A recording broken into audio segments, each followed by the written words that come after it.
Hi friends, welcome back to our channel Sai Lokshitha vlogs.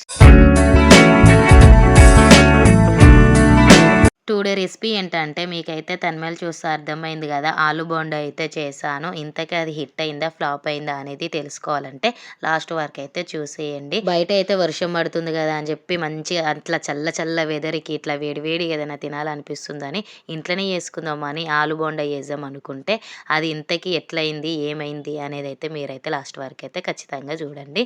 ఇప్పుడైతే ఇక ప్రాసెస్లోకి అయితే చూసేయండి. ఫస్ట్ అయితే నేనైతే ఒక 6 ఆలుగడ్డలు అయితే తీసుకొని కుక్కర్లో అయితే వేసేసి ఒక 3 విజిల్ వచ్చేంత వరకు ఉడకబెట్టుకొని దానిపైన ఉన్న తొక్క అంతా అయితే తీసేస్తున్నా. ఆ తొక్క తీసేటప్పుడు అయితే చూడండి మా ఇద్దరు పిల్లలైతే దాని చుట్టే ఉంటారు. దాని చుట్టే చూస్తూ ఉంటారు. ఏది చేసినా అట్లనే వస్తూ ఉంటారు. ఇక అలా అయితే మొత్తం అయితే దానిపైన ఉన్న పొట్టంతా తీసేసుకొని మంచిగా ఒక గిన్నెలో అయితే వేసుకొని మంచిగా స్మాష్ అయితే చేసుకోవాలి. మెత్తగా అయితే చేసుకోవాలి. ఆలుగడ్డ కూడా మెత్తగా అయితే ఉడికిపోవాలి. కుక్కర్లో వేసుకుంటే 3 విజిల్ వస్తే సరిపోతుంది. ఆ 3 విజిల్‌లకే మంచిగా మెత్తగా అయితే ఉడికిపోతుంది ఆలుగడ్డలైతే. ఇప్పుడైతే ఇగ అట్లా అయితే స్మాష్ అయితే చేసుకున్నాకైతే అందులో కొంచెం కార్న్ ఫ్లవర్ అయినా లేదంటే బియ్యం పిండి ఈ రెండిట్లో ఏదో ఒకటైతే వేసుకోవచ్చు.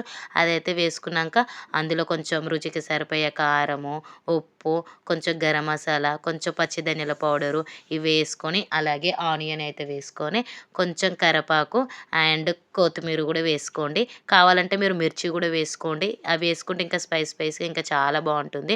కానీ మా ఇంట్లో పిల్లలు ఉంటారు కదా, వాళ్ళు తింటారని చెప్పేసి నేనైతే మిర్చి అయితే వేయలేదు. ఓన్లీ కొంచెమే కారం అయితే వేసుకున్నాను. అవి అయితే మొత్తం అయితే వేసేసుకొని మంచిగా అయితే కలిపెట్టేసుకోవాలి.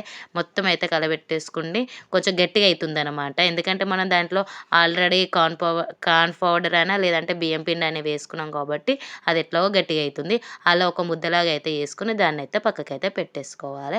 ఇప్పుడు ఇంకో గిన్నెలో అయితే శనగపిండి అయితే తీసుకోవాలి. మీకు కావాల్సినంత అయితే శనగపిండి అయితే తీసుకొని దాంట్లో కూడా కొంచెం కారము, కొంచెం ఉప్పు, కొంచెం గరం మసాలా అయితే వేసేసుకోవాలి.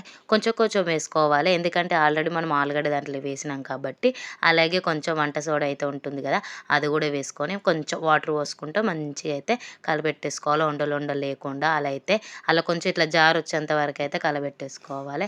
ఇప్పుడైతే ఇక మనం ఆలుగడ్డనైతే ముందుగానే మొత్తం పేస్ట్ చేసి అయితే పక్కకైతే పెట్టినాం కదా, దాన్ని కూడా ఒకసారి అయితే మూత తీసి చూస్తే చాలా మెత్తగా స్మూత్గా అయితే అయిపోతుంది. ఇప్పుడైతే ఇక కడాయి అయితే గ్యాస్ పైన అయితే పెట్టేసుకొని దాంట్లో అయితే ఆయిల్ అయితే వేసేసుకొని ఆయిల్ అయితే మంచిగా హీట్ కావాలి. మంచి హీట్ అయితేనే మంచిగా వస్తాయి. ఇక నేనైతే ఇక కొంచెం ఆగకుండా అయితే హీట్ కాకముందుకైతే వేసేసాను. అది వేయడం వల్ల నాకైతే ఫస్ట్ వేసినవి అయితే సరిగా అయితే రాలేదు. కొంచెం ఎచ్చిపచ్చి అయితే ఉడికిపోయినాయి. అందుకోసం దాన్ని అయితే పక్కకైతే పెట్టేసిన. చూడండి అవి అయితే కొంచెం ఎచ్చిపచ్చిగా అయితే ఉడికినాయి కదా, అందుకోసం ఆయిల్ అనేది మంచిగా హీట్ కావాలి. హీట్ అయినప్పుడే వేసుకుంటేనే మనకి మంచిగా వస్తుందన్నమాట. ఏదైనా సరే ఏదైనా పకోడీ చేసినా ఏది చేసినా అంతా ఆయిల్ మాత్రం హీట్ కావాలి పక్కా. ఇప్పుడైతే ఇక సేమ్ నేను కొంచెం ముద్దలక ఆలుగడ్డ ముద్ద అయితే తీసుకొని ఇక ఇప్పుడు శనగపిండిలో అయితే ముంచుకొని డైరెక్ట్గా ఆయిల్లో వేసుకోవడమే. ఇక అది వేసినప్పుడు ఏంటంటే ఇక మనకి ఎట్లాగో పర్ఫెక్ట్గా అయితే రాదు. ఒక చపాతీ చేసినా రాదు, ఒక పునుగులు చేసినా రాదు, ఏది చేసినా మనకు పర్ఫెక్ట్ అనేది అయితే రాదు. ఎందుకంటే అసలు రౌండ్గా అనేది రాలేదనమాట. చూడండి ఎట్లా వచ్చిందో, ఒక్కొక్కటి ఒక్కొక్క షేప్ లాగా అయితే వచ్చింది. నాకు ఏది చేసినా అసలు పర్ఫెక్ట్గానే రాదు. కానీ టేస్ట్ మాత్రం అదిరిపోతుంది. టేస్ట్ మాత్రం చాలా బాగుంటుంది. ఇక నాకు వచ్చినట్టయితే వేసేసుకున్నాను. కానీ అది వేయడం ఏందో కానీ ఇటు ఆలుగడ్డది రొచ్చి అయిపోయిందా తెలియదు, లేదంటే ఇటు శనగపిండి కలుపుకోవడం అది రొచ్చి అయిపోయిందో తెలియదు. కానీ నాకైతే అస్సలుగా సరిగా రాలేదు. ఇలా ముంచి అట్లా వేస్తుంటే కొంచెం జారడమో లేదంటే కొంచెం అటు ఇంత ఇటు ఇంత అంత ఆగమాగం అయిపోయింది. ఇక మొత్తానికైతే ఇట్లయితే కాదని చెప్పేసి ఇప్పుడైతే నేను ఏం చేసినా మీరైతే చూడండి. ఇట్లయితే ఇక మనకి వేయడం రాదని చెప్పేసి ఈ ఆలుగడ్డ పేస్ట్ అయితే ఉంది కదా, అది మొత్తం తీసుకువేసి శనగపిండిలో అయితే కలిపేసుకున్నా. ఇక అది కలిపేసుకొని ఇక మంచిగా చిన్న చిన్న పునుగులు అయితే ఎట్లా చేసుకుంటామో సేమ్ అదే ప్రాసెస్లో అయితే ఇక చిన్న చిన్న పునుగులకి అయితే వేసుకున్నా. ఇక అట్లా చేసుకోవడం ఈజీ ఉందిరా బాబు అయితే అనుకున్నా. అల్లం ముంచి ఇలా ముంచుడు కంటే ఈ రెండు మిక్స్ చేసుకోవడమే బెటర్ అనుకున్నా. కానీ టేస్ట్ మాత్రం బాగుంది.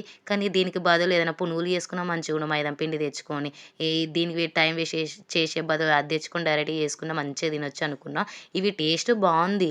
కానీ ఇటు ఆలు బోండా కాదే ఏం కాదు, ఆఖరికి ఏమైంది పునుగులు అయిపోయినాయి. అది తీసుకొచ్చి ఇలా కలపడం వల్ల చిన్న చిన్నగా వేయడం వల్ల పునుగులా ఉన్నాయి. కాకపోతే ఇటు పునుగు టేస్ట్ వచ్చిందంటే పునుగు టేస్ట్ అస్సలకే రాలేదు. ఎందుకంటే మనకు పునుగులనేది వేరే టేస్ట్ ఉంటది. ఇదేందంటే మొత్తం మెత్తగా బయట మెత్తనే ఉంది, లోపల మెత్తగుంది. ఎందుకంటే ఆలుగడ్డ ఏసినాం కాబట్టి.